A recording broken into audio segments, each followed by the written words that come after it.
Yes. Okay, thank you. All right, thank you.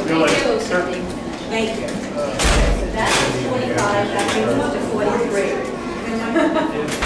Oh, the previous one. I counted that.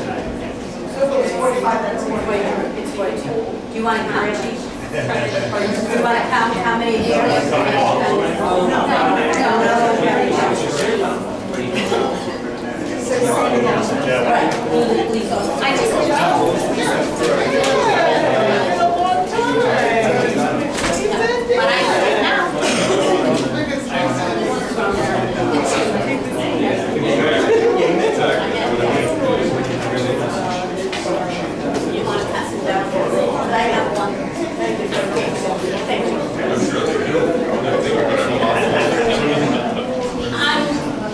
I'm going to call the August 9th Town Council meeting to order. If you would all please stand and pledge the flag. I pledge allegiance to the flag of the United States of America and to the republic for which it stands, one nation, under God, indivisible, with liberty and justice for all. I do have one announcement that I would like to make at this time. I would like to thank Kelly, Sue Dillon, David Bright, Tom Walden, and Ginny Caldwell for going above and beyond for the opioid information that we needed gathered in a very short period of time. They spent a lot of time, and I certainly appreciate that. Thank you. Looking around, I would take a motion to move forward our swearing of the new police officers to the first. I make a motion to move on the new business to current position, new business A, swearing in new police officers, discussion action. Second. All in favor? Aye. Opposed? So be it. Chief, are you prepared? Good evening. Officer Freeman, Officer Allen, front and center, please. Actually, counsel, sorry. So Officer Creamer, Officer Jeffrey Allen. I just want to give you a little biography on each officer. Yeah, you got it, I'm sorry.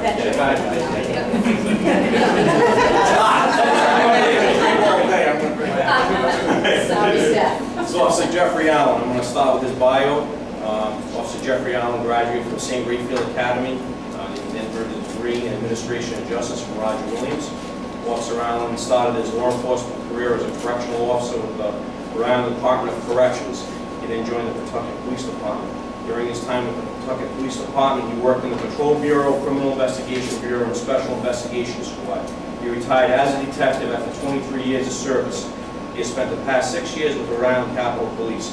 Officer Allen and his wife Kimberly have been married 25 years. They reside in Western Coventry with their two sons, Zachary, age 22, who serves in the United States Navy, and Ryan, age 19, who serves in the Rhode Island National Guard. Officer Allen is an avid fisherman, bird hunter. He also enjoys working out and boxing. Officer Patrick Creamer is a Bishop Hendricken High School graduate and earned an associate's degree in general studies from the Community College of Rhode Island. Officer Creamer was a dedicated Providence police officer for 21 years. Officer Creamer worked in the Patrol Division, Narcotics Division, and the License Enforcement Unit. Officer Creamer received numerous commendations and received the Chief's Award for a 2004 narcotics investigation that resulted in the arrest of a suspect and the seizure of 6 kilos of heroin. In 2016, Officer Creamer, along with 3 other officers, ran the Boston Marathon to raise funds for the charity for cops for kids with cancer. Officer Creamer is newly married to his wife Ashley and the stepfather to Jose. Officer Creamer also has been an assistant hockey coach at Bishop Hendricken since 2001. Gentlemen, I'm going to swear you in if you'd like to turn and face the council. Raise your right hands, please. Do you, Patrick Creamer and Jeffrey Allen, solemnly swear that you will be true and faithful unto the town of Foster and support the town charter, that you will be true and faithful unto the state and support the laws and constitution thereof, and the Constitution of the United States, and that you will well and truly execute the position of police officer for the term which you have been appointed, or until another be engaged in your place, or until you legally be discharged therefrom, so help you God. regulations.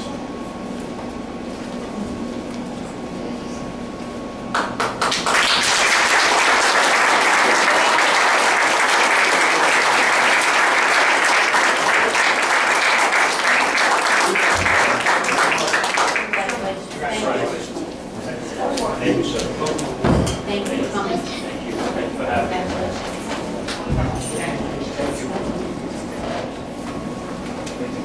And we will not think you're rude if you want to leave now.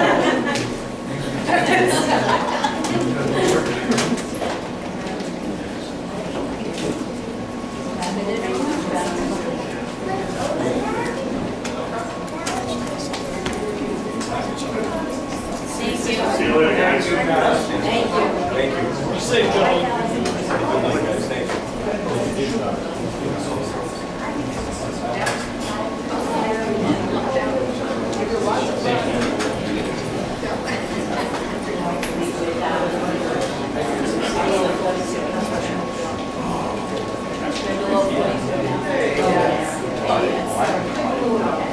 Thank you. I see no one signed up for public comment. I'll accept the motion for the minutes of July 12th. Make a motion to accept the minutes of July 12th as presented. Second. Discussion? Hearing none, all in favor? Aye. Moving on, minutes from July 19th. Make a motion to accept the minutes July 19, 2018 as presented. Second. Discussion? Hearing none, all in favor? Moving on to payroll warrant number 2. Make a motion to accept payroll warrant number 2 in the amount of $40,328.73. Second. Discussion? I'm sorry. Thank you. Did you have something to say? No. All in favor? Opposed? Moving on to payroll warrant number 3. Make a motion to accept payroll warrant number 3 in the amount of $33,841.34. Second. Discussion? Hearing none, all in favor? Opposed? Payroll warrant number 4. Make a motion to accept payroll warrant number 4 in the amount of $32,107.33. Second. Discussion? Hearing none, all in favor? Payroll warrant number 5. Make a motion to accept payroll warrant number 5 in the amount of $36,332.39. Second. Discussion? Hearing none, all in favor? Opposed? Moving on to general warrant number 26. Make a motion to accept general warrant number 26 in the amount of $30,173.07. Second. Discussion? Hearing none, all in favor? Opposed? Moving on to general warrant number 2. Make a motion to accept general warrant number 2 in the amount of $160,108.57. Second. Discussion? Hearing none, all in favor? Opposed? Moving on to general warrant 2A. Make a motion, we pay general warrant 2A in the amount of $166.67. Do I have a second? Second. Discussion? Hearing none, all in favor? Opposed? Thank you. Moving on to monthly reports for June. Make a motion to accept the monthly reports of June, Building and Zoning Department, Department of Public Works, Rhode Island Resource Recovery, Human Services, Planning Department, Police Department, and Tax Assessment. Is there a second? Discussion? I do want to note that Building and Zoning and the Police Department also submitted for the month of July. Any further discussion? Hearing none, all in favor? Opposed? Moving on to quarterly reports for April, May, and June. Make a motion to accept the quarterly reports of EMA, Board of Engineering Board, Recreation Committee, Forces Center Fire, South Forster Fire Planning Board. I did not have those Valley Line, that's not public term. I'm thinking that they had a Yeah, difficult time. so I So didn't add that one to the motion. Yeah. Second.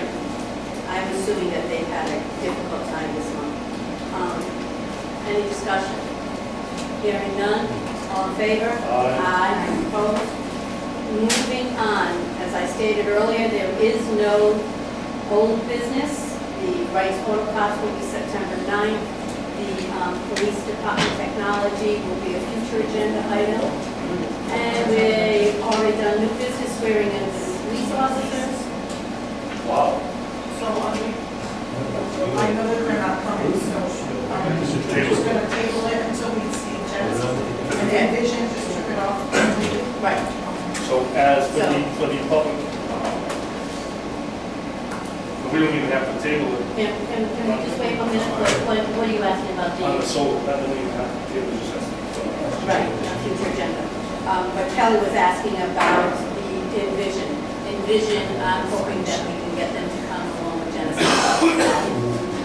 Them present. He indicated that they were out. All right. Yes, thank you. So then the solar farm is moved to September, and we move up to the public hearing for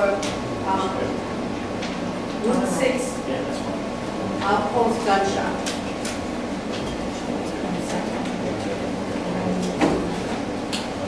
So at this time, I will open the public hearing for the proposed Route 6 outpost gun shop. The applicant is Adam Dacko. I will ask that you raise your hand. You can speak to the council. We can recognize Mr. Dacko has anything to say. So I will begin with Mr. Dacko. Would you like to present anything at this time? Certainly. As everybody knows, my name is Adam Dacko, 119A Central Pike. I have been an employee of Foster Bear Arms for 18 years, located at 52 Danielson Pike. The former owner, Henry Shabbat, has retired, and the license has expired, and so I am applying for my own federal firearms license for that location. The license in particular, I'm sure you guys have copies. I am applying for a pawnbroker license. The pawnbroker license, I think, will help attract a more different clientele other than just guns. Tools, that type of thing. I would also like to sell, consign, whatever the case may be. I have just received so many of those items over the years. It's a wasted resource. And I think if I was to achieve that goal of getting the pawnbroker license, I think it will benefit everyone. Thank you. Is there anybody who'd like to speak on behalf of Mr. Dacko? Could you take your name and address again? Lori Flynn, I live on 118 Central Pike, lived there for over 21 years. I've been a great neighbor. We've been the customers of Adam's Gun Shop, both with Henry and what Adam had taken over, and I can't say enough for his character, especially in the community. You know, he plows us out in the winter, he plows out the elderly lady on the corner in the winter, and I have to speak for his character. I can't think of a better person. Thank you. Thank you. Anyone else that would like to speak in favor? Yes, Mr. Walsh. Joe Walsh, 53C Danielson Pike. I am immediately across the street from the Foster Bear Arms, and I have no issue with the permit that he says. Thank you. Anyone else speaking in favor? Yes. Audrey Carey to Oakville Road. I'm in favor of him staying in business and doing what he's doing, and pawn shop sounds great to me. Thank you. Yes. Timothy J., 14 East Coley Road. I've known Adam Dacko since high school, and I have no problem with his business. I've actually frequented his business quite a few times, so I hope he gets the permit and it's lot open. Thank you. Anyone else? Yes, Mr. Carey. Joseph Carey from 2 Oakville Road. I speak in favor. I think we need businesses like Adams, and it's always been a good business over there. I know there was some issues years ago, but I think Adam does a great job. I support him 100%. Thank you. Anyone else? Anyone else? Yep. Tim Johnson, 17 Johnson Road. Just think it's a great opportunity to avoid having another vacant business on Route 6. And it will be great for the town. Thank you. Anyone? Yes. Harry Lawton, 133 East Hillingly Road. I've known Adam for a bunch of years, and I can also attest to his character, and I've seen marked improvement in the way the store is being run since Adam took more responsibility and stepped up to the plate at the store. So I'm definitely in favor of him pursuing this. Anyone else? Yes. Tom Piddle, 22 Johnson Road. I've frequented Adam's business several times, but it's a great business. He's a great businessman. It's good to keep a business in town, providing taxes and everything that we do here. Thank you. Anyone else in favor? Anyone that would like to speak in opposition?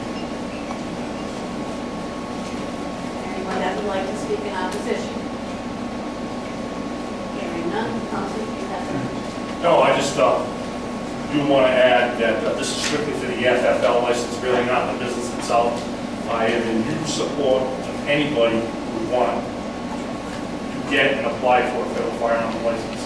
As I have stated many times in the past, I do support every citizen's right to legally apply and get a federal firearm license. I would support anybody from this council for that position. And actually, we're voting tonight for the second-hand license, holiday license in the gun shop. All right. So, I And believe the FFL FFL is through the federal, am I correct? So we would have to get that through them, and that would be, It's the last one. right. So, and the other thing, I think it's a great idea with the gun shop. I think that's going to work out pretty good. If there's no further discussion, I'll close the public hearing, and I will take a motion from the council. I make a motion to accept, approve the license for Adam Dagger with 52 Danielson Pike, Foster, Rhode Island. The owner of the property, he's the business applicant. Previous business name, Foster Firearms. What's the new name, Adam? Route 6 Outpost. For Route 6 Outpost for firearm, archery, cutlery, ammunition, consignment, and is it specific on the whole license, or is that allowed within those? Okay. So that should cover all of that. Second. Discussion. Hearing none, all in favor? Aye. Opposed? Congratulations, Adam.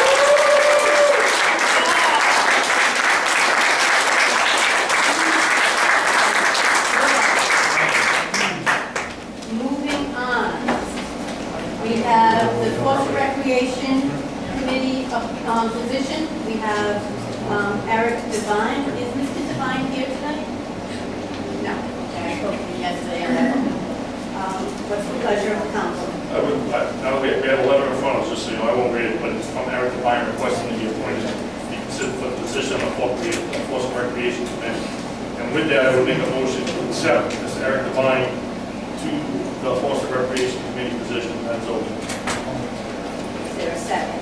Second. Discussion. You know, I spoke to the gentleman, and he seems very enthusiastic and excited about it. All in favor? Aye. Opposed?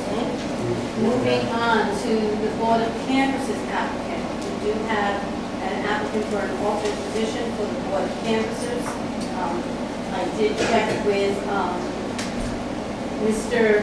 Donovan, and he approved of this applicant, so I will accept the motion. I would make a motion to accept Don Bianca as a alternate position for the Board of Canvassers for the town of Foster. Second.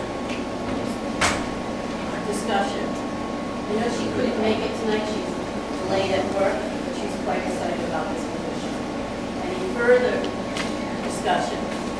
Hearing none, all in favor? Aye. Opposed? Moving on to the zoning board alternate position. We have a email from Nicholas Guarino. Let me read it. Right ahead. My name is Nicholas Guarino. I I am a business owner of Old Bull Cars and resident of the town of Forest for 10 years of play. I have been in the automotive field basically my entire life. I have dealt with multitude of town zonings, East Providence, Providence, Warwick, Cranston, Lincoln, Cumberland, Tiverton, and the different steps needed to each town to accomplish different goals to make a business successful. I believe I have a positive mindset to help better our community for both the residents and businesses. I would like the opportunity to join the alternate zoning board to help make a positive progress that our town is in need of. And with that, I will make a motion to appoint Nicholas Marino to the alternate position that was opened up by Mr. Capola on his Second. resignation. This was seconded. Any discussion? Yes, Mrs. Ryder. Seriously? This man has been the center of some controversy lately. He has not been in town very long at all. He has actually probably no concept of this town and what our zoning ordinances are. I think that this is, well, I could put it so many ways. But I do not think that he is qualified. I do not think that he would be a good addition to the zoning board. May I ask, have you met with him? I have spoken with him, and I find him enthusiastic. Maybe he doesn't know all our zoning, but he's willing to sit down and learn about it. Well, I'm sure he's enthusiastic. However, as I said, he has already caused quite a bit of controversy in town, and I do not think this is the way you want to start out, because the next thing you know, Mr. St. Croix will be on the zoning board. Mrs. Ryder, thank you. Mrs. Ryder, I appreciate your concern, but we will move on. Any further discussion? I'm sorry, Lynn, not really, but I met with the young man as well, because I wanted him to know that there are people that said things to him that didn't speak for all of us, and I wanted to meet him myself and see his business. And I too was impressed with him when he spoke with me. I obviously don't know him well, but I know he'd like to make this town his home for his family and himself. He wants to get involved at the get-go. He doesn't want to stay here for a number of years before he steps in. He wants to jump in and he wants to get involved. I might have a few reservations, but I admire the fact that, you know, he's put his name out there, and I appreciate the fact that he went before the planning board and he presented himself and explained himself to them. I would have not known about that incident had he not done that, and I not watched the thing. So I think anybody can be delightful for a short time. absolutely can.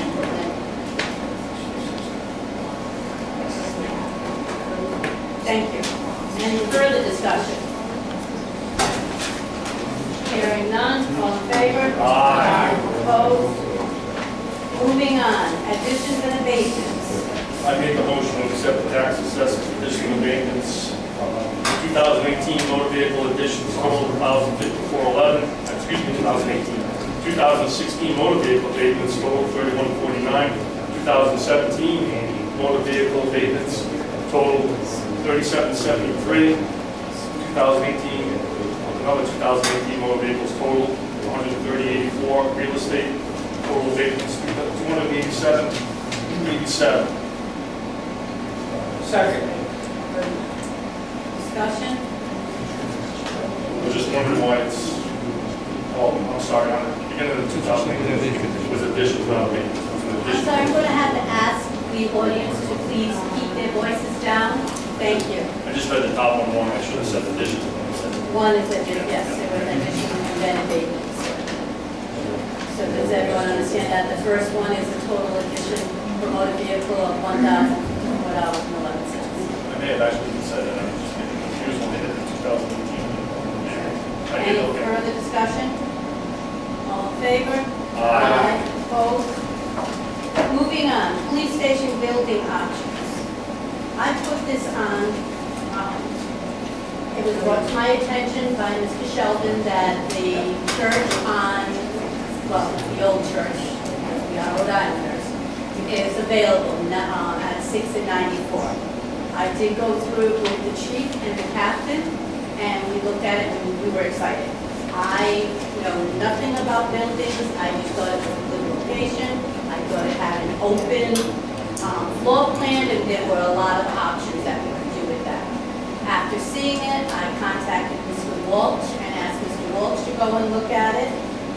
He did with the chief and Mr. Stone, and they went through, and Mr. Walsh brought up concerns, as did Mr. Marr, brought up concerns that they had, I'm glad you're here, brought up concerns that honestly, I was like a kid at Christmas wanting that toy. And then, boy, it looked like a good spot for me. They're bringing up points that I was not aware of. That's their business. They are part of the building committee. And so I just brought it forward, and I wanted the council to know what I was thinking. So that's why I brought it. I invited the other members of the building committee to attend, and I'll leave it at that. Mr. Walsh, would you like to say anything on behalf of Mr. Marr? Sure. So I'm Joe Walsh, the chairman of the Police Department Building Committee. So Denise had asked me to go take a look at this building. I've been in construction since I'm about 6 years old, so I'm fairly well acquainted with it. I'll first say the same thing I said in the email. It doesn't matter to me whether we ever build a police station, whether we remodel a police station, or we build a new one, or it doesn't matter. The typical service of a municipal building that we look for is about 50 years. We always stretch it more than that. This building starts at 58 years old. It has a beautiful interior. I mean, it really would be great if it was a house or a restaurant or something like that.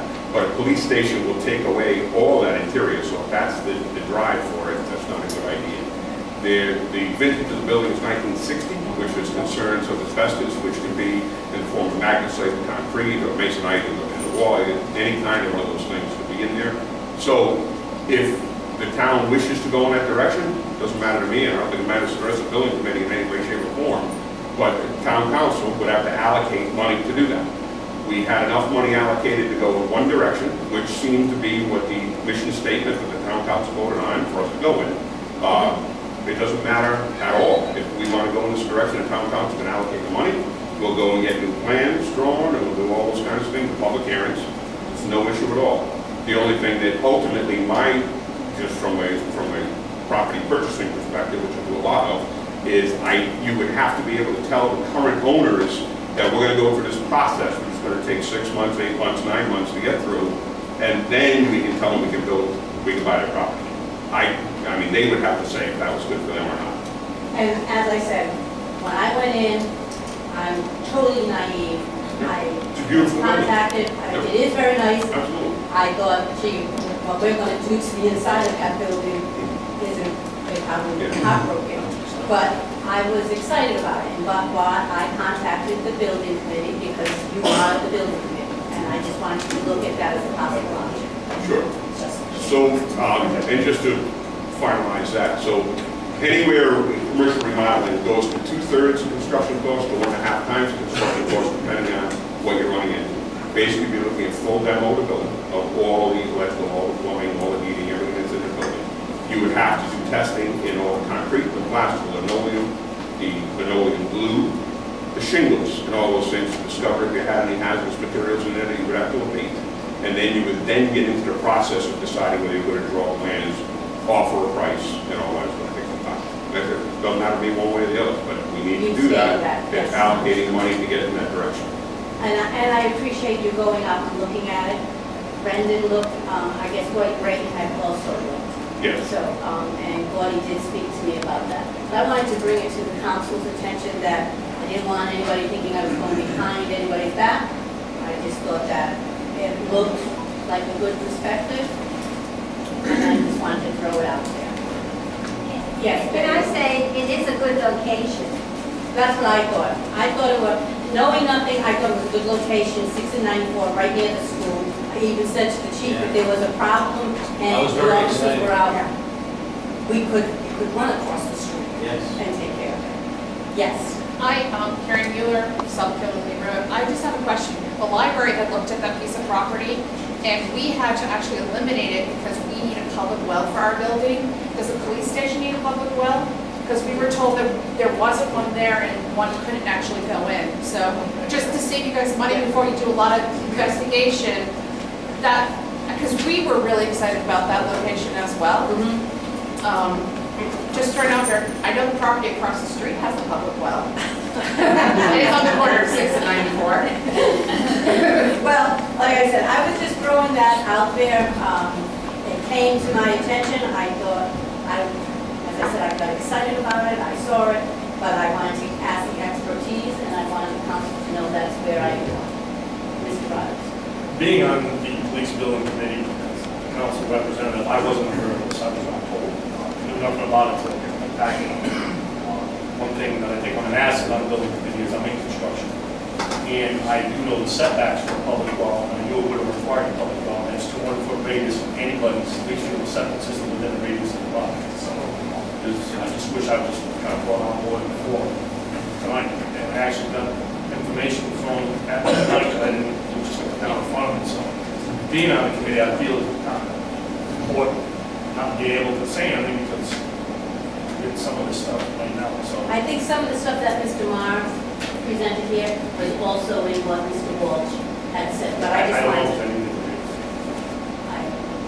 just stating that I believe most of the stuff is there. Any further discussion? Well, I'd like to thank Mr. Walsh and Mr. Marr for these reports on it, because I do believe too that as nice as it would be to have it located here, I think that the cost would be so prohibitive. I think we would be better off still building a new one rather than tearing down something and starting after we bought it and then have to do that. I just don't think it's. I'd also like to add that we've already spent between, I believe, total of the $5,000 looking into adding on the police station, adding that into all the engineering plans with this building committee is doing. We're already in at least $40,000 in one direction already. So if we were to have moved to another direction, that money would have been completely wasted. So, and I was under the understanding, Mr. Walsh actually mentioned it, that when that committee was put together, it was to ferret out the best possible one and throw all the other possibilities to the side. There were other ones that were brought forward that the committee looked into, and But this piece of property was not available at that time. This just came new, and well, what I was trying to say is before the $40,000 was expended to move into the direction, before that 40 grand was spent, the options were brought forward, and then decided, so anything at this point, until that gets approved and denied by the taxpayers, we've got a substantial investment already. Right, and I understand that, and as I said, I'm naive to it. I knew how much money we had already spent. I was not aware, did not know that it would cost so much money to renovate this, if you will. So I almost bought that building many years ago. I was going to do a daycare. There's a lot of, I've been in it, it's a lot of unused, open cathedral space that really, he is right, it would fit itself good to a restaurant if you can get a public well, but the retrofit, it was just so much unused space. I remember when the building was built. As a matter of fact, Adams, not to digress, but Adams store is where I used to go for Sunday church before they built St. Paul's Church across from that. Okay, I see two hands up before I see Mr. Walsh. So, Mr. Sabato. Yeah, I don't care where the thing goes, but we're talking about, if we have a problem with 58 years, we ought to really have a problem with 150 years. So, I was thinking that too. But, you know, that's the confusion. I think I have as much construction expertise as these two guys together since their age together, all right? You can renovate anything. So, every problem that was brought up for that building is brought up for that building. I don't know about the well. Am I making you humorous again, Mike? You always laugh when I talk. Thank you. All right. Well, I don't like being laughed at by Mr. Dillon. But back to the story. Ron, what makes you think I was talking about you? He seems to have issues. Let's continue. It was a good conversation. Continue. Every time something comes up in this town, there's a reason we shouldn't do it. All I'm going to say about this, I think it's a great location. I think it helps the schools. I think it will foster business in that area because the police station's right there on Route 6. The original plan was to buy things made wonderful at one time and moved the whole town hall and the police station and everything there before we did that atrocity across the street. But every time any project comes up, there's one group for it and two groups against it. And we never move forward. All right, so whether it goes there or not, I don't care. Whether it goes there, I don't care, like Mr. Walsh. I'm just like Mr. Walsh. The only thing is I would like to see one positive step before I die. Thank you, Mr. Bonner. Mr. Renzi, I'm going to recognize you in 1 second. Mr. Renzi, go ahead. Mr. Now, go ahead, you got the floor, do it. No, Mr. Dillon has relinquished his position to you. Go ahead. As a member of the building committee, I can't say for or against or whatever, because I wasn't made notice of it.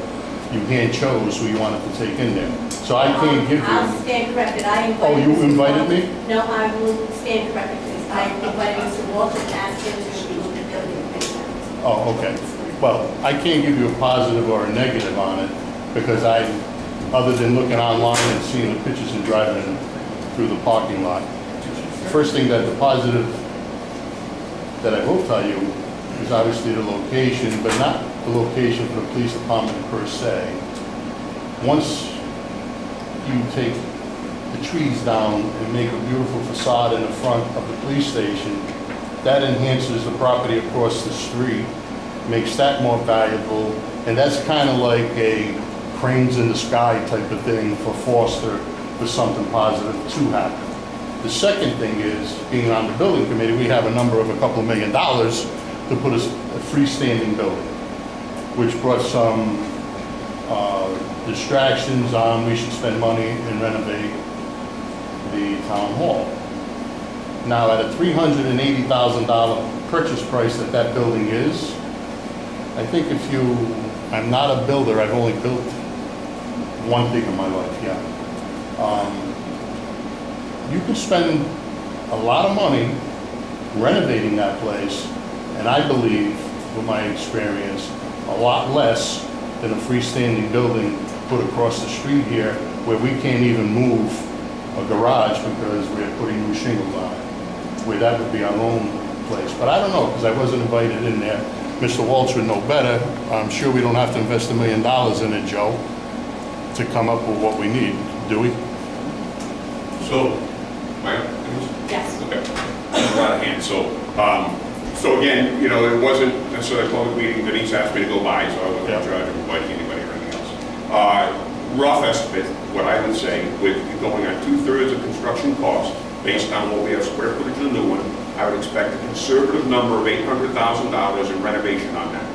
Plus your septic, plus your well, plus your site work, plus any potential asbestos abatement, lead abatement, mold abatement, radon abatement. That's what I would see. Rough numbers, I would expect the cost of that to be about 1/3 more than a freestanding building.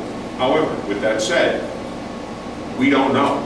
Feasibility study, professional architects, professional engineers, those are the people who decide. And the only way we know in the end is to go through the entire process and somebody to say, that's the number we're going to be at. So, I mean, I don't know what Gordy said in the end. We didn't talk at that day. We just briefly spoke, so I don't know what his... I understand what you're saying, but I just can't see that thing, the 4,000 square feet that's there, if you brought it to a shell, I don't see how it can be more money than the new building at $2 million. I think you get into the vintage of the building, the R value of the roof and the walls, right? And all those things that need to come up with current code. Electrical, plumbing, heating, that all goes away. But one of the more important things I think is important to remember as a fiduciary responsibility of the town is you have a building now that is on the tax rolls, which will be $10,000 a year in taxes. It's not now, it's only tax-free, but it will be $10,000. So at some point in time in history, the taxes that will be paid on that building, because it is not a public building, will pay entirely for the police station. In only the 50 years of its anticipated life, which of course is always more, but 50 years of anticipated life, about $500,000 right there. Right there. So, again, how it goes or where it ends up, doesn't matter to me at all. But there's only one way to know for sure. It's a feasibility study or to go through the entire public process we did. I'm all in favor of it. I have no problem. Thank you. Before Mr. Dillon, you wanted to say something? Yeah, I myself haven't had much time with this. I found out about it just prior to getting my packet. I'm not familiar with the inside of the building.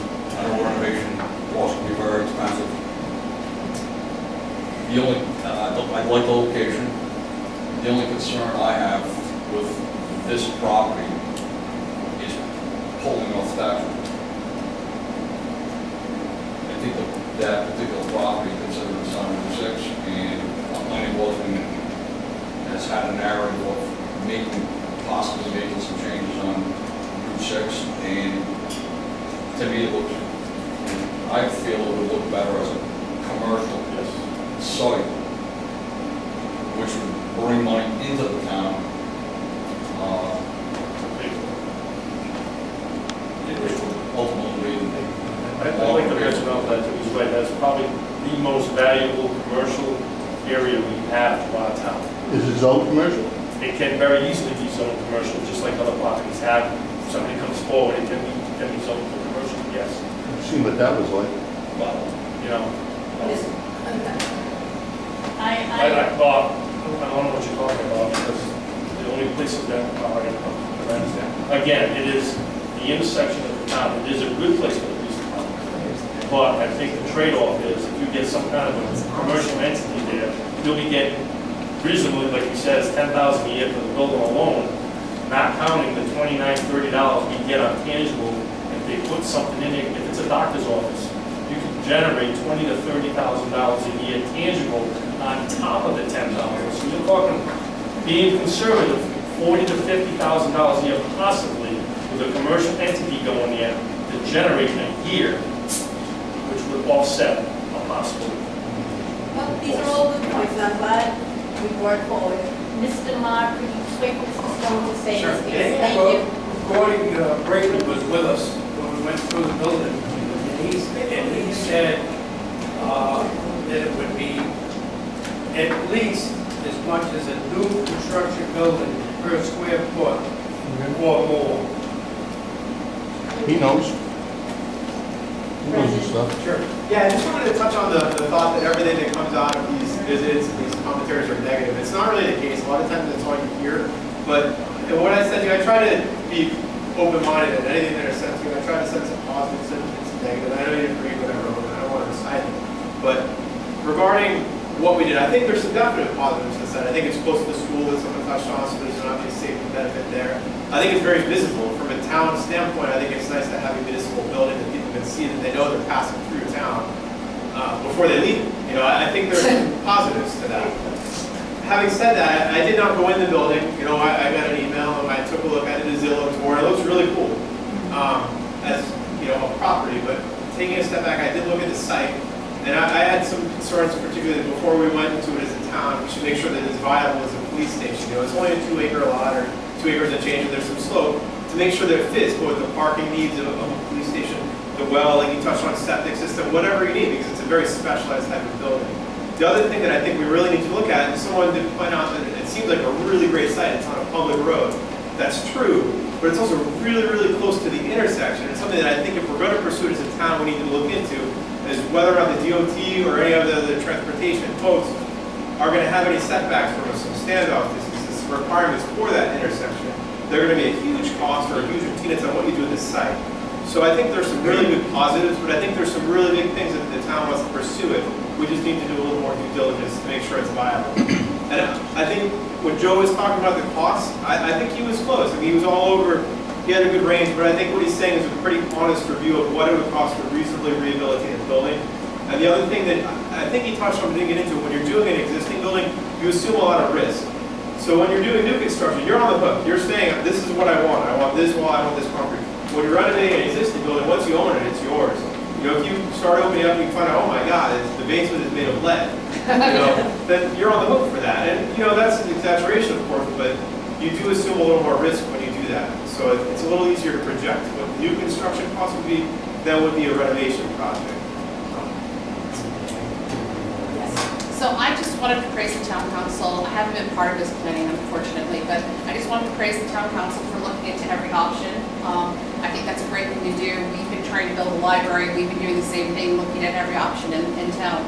So I think it was actually great that you guys looked at it. It is a very attractive spot. It's right sort of in the heart of our community. It'd be nice to have police presence right there where we have most of the traffic accidents. And also so close to the schools. I've heard a lot of people say that the location is really good. I think the public well kind of makes it probably more of a commercial property, like Mr. Rogers said. Has anybody on the town council, I haven't been part of this, looked at the property across the street?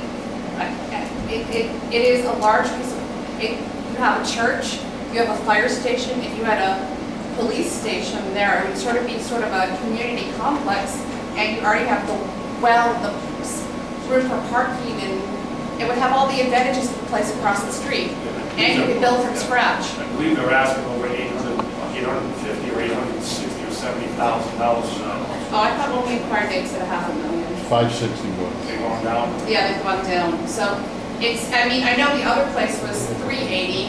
If I don't know what your price range is, you could. I know. I'm sorry. Again, I'd like to add on that. No, I'm just saying, but I know that there's other organizations in town other than the library who are looking to build structures. Maybe we could work collaboratively with the community. I know Swamp Meadows looking for property. I know the library's looking for property. You know, if the town was really interested in a complex, talk to some of those organizations. We all have our sort of our funds to acquire sites to build on. Why don't we all try to work together instead of in our own silos? That site actually can generate more money than $60,000, $70,000 a year revenue to the town, but not if you put a municipal building on it. It comes off the taxes. We have less than 1% of the town that's zoned for commercial entities. Less than 1%. But didn't you say anything could be zoned It commercial could if be you wanted to? on Route 6, but the issue is, it's very difficult to rezone other properties to commercial. For example, the property we're talking about on the corner with the churches, that would be relatively easy and non-confrontational to change it from residential where it is now to a commercial property because it would make sense at that intersection. If Right. somebody wanted to put a shop in there or a bank or something, it wouldn't be much of a problem. But once you start taking those pieces of property up on Route 6, that common sense says are commercial, and you start creating other places now to offset that. You have to create new commercial areas, and it's very, very difficult and almost hard to do. So I would say with less than 1%, and that's the problem with the solar farms going up there. The solar farms are grabbing the commercial property because there's less resistance on a neighborhood to come forward. So now, as a municipal block, you start grabbing that stuff, it just compounds our opportunity to generate positive revenue. The spot's great, it is great, but unfortunately, you know, like this is, to me, I think this is the center of Forster. You know, this area is, to me, is the center of Forster. I look at Route 6 as our place to concentrate and generate revenue to offset our community to live in a rural community. I just think the point that somebody else made about having something that signified Foster for those people who are driving through on Route 6, have sort of a public face to our town, that was, it's a lovely town, but Route 6 isn't exactly lovely, so it'd be nice to show that, you know, there was a community here that was interested in investing in community. I know you guys are gonna look at the blight ordinance and changing the zoning out there, but that might be a way to attract more business into the community if they showed that we were willing to invest out there as well. It's just a thought. Like I said, most of the Route 6 is all wet, so there's very limited area for commercial. Mr. Redburn. Real quick, one, being on the planning board, we are trying to change zoning, we are trying to clean up Route 6. There's a lot of feedback, but there's a lot of positive that I am getting. But that would be a great commercial piece of property, okay? Maybe the president of the town council could stand up and maybe approach the realtor and the homeowners and have them advertise it, because right now it's being advertised as a home. Maybe you can like enlighten them that they can make it as a commercial piece of property, and we'll make sure that the town approves this as a commercial piece of property. See, those are the things that town council presidents do, things like that, negotiate. So maybe that might. I appreciate you telling me what I should do. I'm making a suggestion, I know, and I okay, instead of agree. behind the door. So maybe if we let them know that you let the realtors know or the landowners know that there's a possibility we can do this as commercial, and you probably sell that building a lot faster than someone coming in there to try to make a house out of it on the corner of Route 6 and 94, and it'll probably sell, and then we can get a little bit of tax money so we can buy sand this year. Discuss that. that Okay. it wasn't really a location for a home, but some people like it.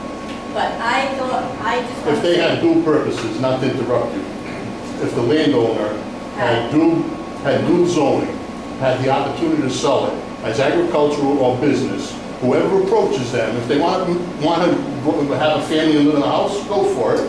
If you want to put yourself up a restaurant, nobody's going to bother you. And the planning board has actually brought that up, and thought it was a good idea, and that was one of their suggestions. Yep.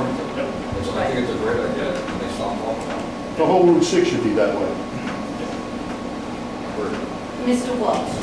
So just two last things. So the idea of having all the municipal buildings out there is fantastic. That's what everybody would like to see. Mr. Rogers is right. There'll be no revenue coming into the town. I spent 2 weeks in the West Bank a couple of months ago, and it looks a lot better than Route 6 does. That's a problem. We have to fix that. But moving all municipal buildings out there, which again, if you were to drive through town, it would be great to see all that at the cost of $50, $60, $70, $100,000 a year lost revenue. We do need to find a way to generate the revenue on that property because it's not, hasn't been doing anything since the rumor of the Chili's 15 years ago. So, and then just back to Ron's point, just to clarify, and then I'm done. This little move to go look at this other piece of property was really a blip on the radar of the process. It was about, what, 7 days, 8 days that were actually been diverted.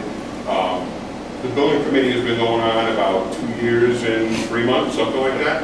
And these guys have been donating their time, night and night and night and night, with absolutely zero to gain, and really just getting frustration out of it more than anything. And we have moved forward. We're at the point of final survey, and at that point, once we get to that point, we can go to town referendum where the good people of Foster can decide if they want a police station or if they don't. So that's where we're I can at. die soon?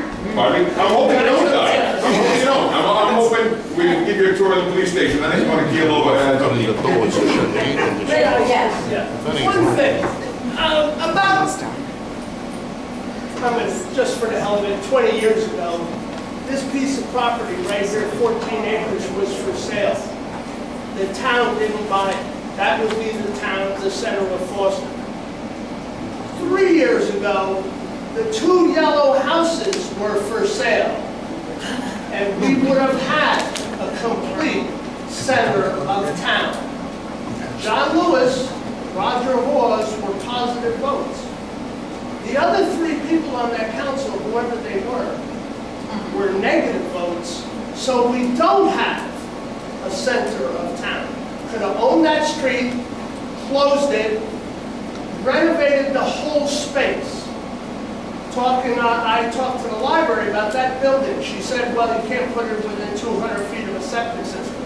But close that road, you would have had it, okay? So opportunities come. This one is now $1 million, there's 14 acres.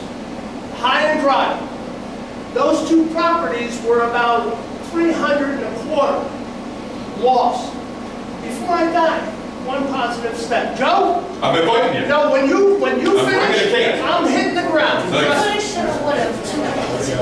We're going to sell tickets. I want to add to that, so, I just want to add, being on the council 2010 to 12, not from 12 to 14, and currently from 14 to present, when that property came up for sale, it never at any time came into the council for discussion, which would have been an executive session, because it's purchasing property. At no time was it ever brought forward by any council president to be discussed in front of the council, unless it was done between 14 and 16, which I believe Mr. Frankel was on. Did it come to any executive discussion I've been then? on the council since 2012. That's So, it. You did speak about it, Right. Mr. Savazio. I did tell everybody those 2 buildings were for sale. I saw the sign, I knew I saw the sign, I remember. My point is, You did see it, you did discuss it with people, but it was never brought to council. it would have been, like he said, the council president to bring it forward, and it was never brought forward. Yes. Joe, when you finish, I swear I'm dying. Council, I just have a question, and if I'm off base with this, you can let me know. Because I come from Situate, and I'm sorry, I can't hear. because I live in Situate, and we've done a lot of things over there in Situate to get buildings built and everything else, as we're doing right now. Has the building committee looked into, does the town of Foster actually own any property that they physically own enough to build a police station? Yeah. That's it? That's it. They don't already do, does the town, but my question is, I guess, does the town of Foster any of the other properties, through tax sale, or whatever the case is, that they could use for that? We have a property now that we own. Okay. But any other properties that you could look The at? problem, again, back to that, a piece of property, as you said, has already been chosen as the one. The site work is being, as he said, is already going out through the top out, and the course of designing that piece of property to fit the police station that has been chosen. So it's already, the committee's already gone through 2.5 years of this. There's a property chosen. All we're waiting for now is for the numbers to come back and send an RFP out to figure out what it's going to cost to develop that site with the topography that's there to fit the building that was chosen. You take the building cost per square foot for buildings that have been built in the last 5 to 10 years, you roll that into the square footage, you get that number. Then you get the number on the RFPs, a ballpark area of what it's going to cost to develop that building. Put those two together, we're already at that point and ready to present it once we get them together to the taxpayers. Right, like, I understand what everybody discussed over there, but having the town having to spend money to buy a piece of property versus one that they already own saves you guys money in the long run. Similar to us, when we built our police station over next to the senior center, we already owned all that property, and that was a good spot to put it, and there was enough room there for them to do it. Like I said, the committee's already 40,000 into the I site, they already have it, I chosen understand. it, and moving forward. And there's no like, yes, Mr. Sheldon. I was kind of involved in this with you for a while.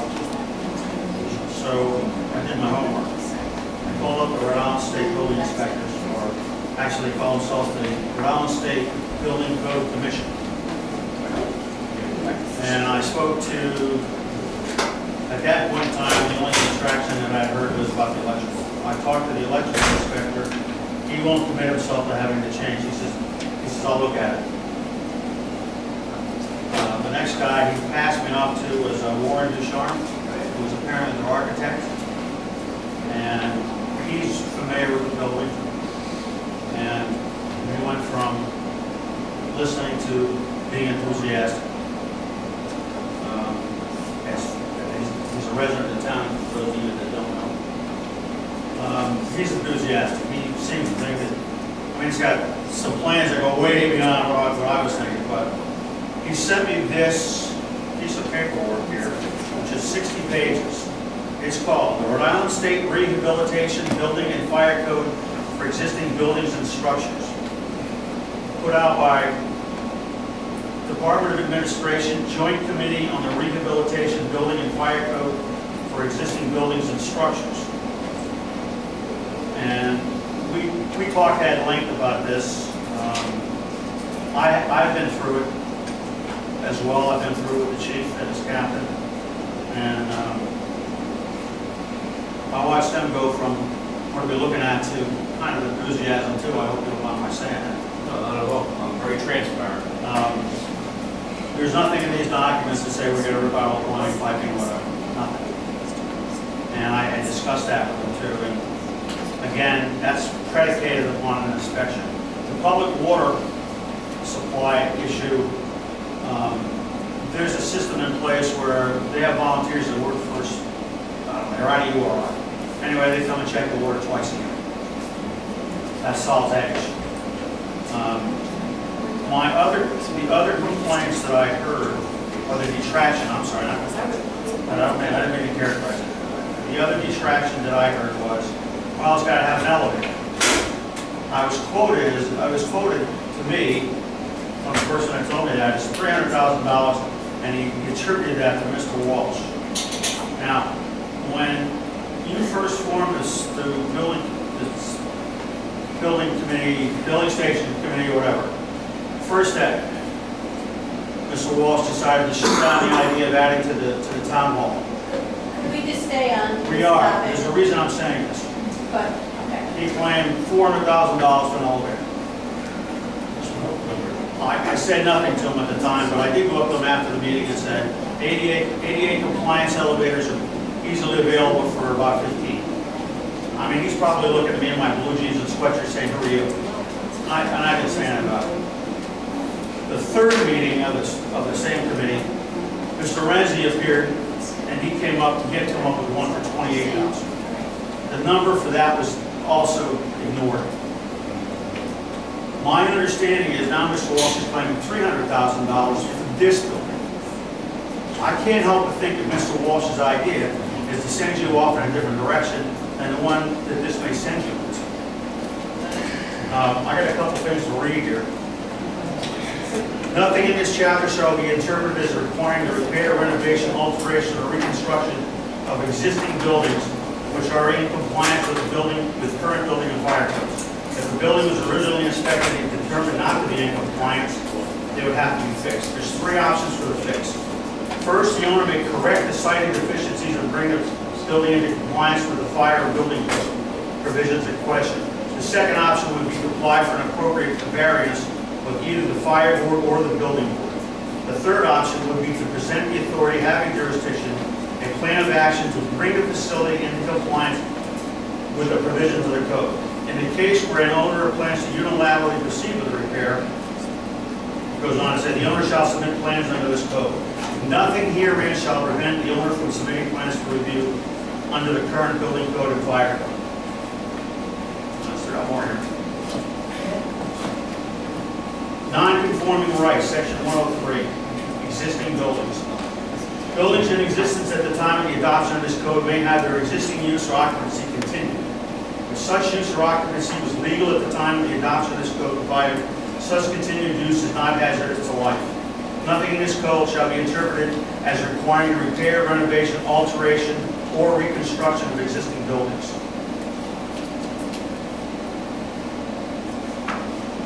Can you Additional. compact it? Could you just kind of give it to us in your own words so that we can? I'm sorry? Could you just give us a synopsis of what that is? I got an air conditioner in my ear, sorry. It goes on to say, well, you can the shape. For instance, I'm using plumbing. Plumbing is easy. Plumbing says if you have the old kind of shower heads or a 5-gallon flush toilet, you got to replace it. Other than that, there's no requirement to replace the plumbing. It does have to be brought up to ADA. Let's see. Where the rehabilitation work area is more than 50% of the gross floor area as defined in section 1002 of the building code, and the occupant load will be increased. It's going to be decreased. The occupancy load, Mr. Duchar was under the impression was 80 people for one of his church. And there's a 60-page document. I sent a copy to the chief, and as soon as I can get Rhett's email, I'll send it to him. Thank you. I'd like to go on to say this. This is about money. It's about dollars. Okay, $389,000. That's $90 a square foot. You've already heard it, $400. That's what you're going to wind up paying. So you look at this place and say, why not? You can buy it for $389,000. All right. They talk about the money it's going to take off the tax rolls. Well, the other one's going to put a bond, probably a bond, nobody knows what, but a bond or a loan, even if you pay no interest, $2 million, 20 years, $100,000 a year, that's a whole lot less than a whole lot more than what we pay on, we'll lose on taxes on this place. That's common sense. Yes, there's going to be some money for renovation, there's going to be some money for renovation that are necessary. All right, a lot of the other stuff is wish list. I've made arrangements with Mr. Ducharme that with, everybody's being okay with it. I'll walk through the building with him. I'd like to set him up for Tuesday night because the chief wants to go through again. And anybody else that wants to come, Mr. Ducharme has to do it late at night. He has to do it 6 o'clock at night. So I think that the man's an architect, he's an engineer, and he also is in the building that we have, whose ethics or whose rules we have to obey. So I recommend we take use of the resident that wants to help. Well, I think that decision will be made tonight or whether or not. Mr. Walsh. I said it was one last thing, but apparently. So, I've heard these attacks before. I'm a massive taxpayer in this town as well as many other towns. Why would I want to spend more money for a building that I am going to pay the most of the taxes on, just like Mr. Vince? Why would I do that? Wouldn't make any sense. So you can build whatever elevator you want. We just priced one in the police station just now that was $250,000. The number I said before is we were going to be doing an outside elevator on the existing building, which was going to encompass a palladium and everything for that room to get the elevator in. Will it cost you $300,000? It absolutely will cost you $300,000. The $28,000 sheet metal elevator you got in your church, not going to cut it. That entire building is not ADA compliant. Every bathroom and kitchen in that place will have to be ripped out. If Mr. Duchamp thinks you don't need to change your plumbing, that's great. It doesn't matter to me. Go on, get the pricing, get informal estimates if you want. If that's the direction the town wants to go, I don't care. If we can save money, that's the only reason and I think the majority of the committee got on the committee, was there was a $4 million police station that was going to be built that this town could not afford. We had a mission statement that was an 1.5 inch piece of torn paper that we have gotten to this point on. Mr. Sheldon certainly seems to have all these great ideas. Let him get his stuff together and present those prices. $28,000, $50,000, $100,000, $200,000. Not going to happen. It's not going to happen. I've been construction forever. We do commercial construction every day of the week. But if he thinks it's good and he's good, some people are going to come over and assure you that he can do this property for $400,000, that's great. But I guarantee you, this entire building committee is there to get the cheapest price to offer the best alternative to the town. I don't care if it's a new building or renovation. If he wants to allude that it's my trade that makes more money, we make money in renovation, not in new construction. That's where extras come in. And we make a ton more money in that. And if I was going to push it to a way that electricians in the state of Rhode Island would make money, that is the direction I go, not a new building. I just think that a lot of this discussion is a moot point because you cannot get a public well on that piece of property. And without a public well, you can't have a public building there. And I've actually been in the boiler room in that building, and you have to know, if you're going to renovate a space, once you start renovations, everything has to be brought up to code. And there's nothing in that boiler room that is up to code. Thank you. What I brought this forward is because as I said, I was excited. This property was not available when the building committee began. As I said, am totally naive on what the cost would be compared to a new building. I opened it up. I went through what I thought was correct protocol. Excuse me if I stepped on anybody's toes. I do appreciate the fact that we've had this discussion tonight. It certainly enlightens me on where it stands. So if there's any motion that would like to be made, or if we just want to... Question. Thank you. Second. Thank you. What is the question? I said if we wanted to make, if anybody wanted to make a motion, I'd just let it ride. So, that being said, I'll take a motion to go into executive session. Make a motion to go into executive session. I will read it first. All right. I move to go into executive closed session pursuant to Rhode Island General Law 42-42-4 for the reasons stated in Rhode Island General Law 42-46-5, and that would be 581 personnel. Second. All in favor? Aye. Aye.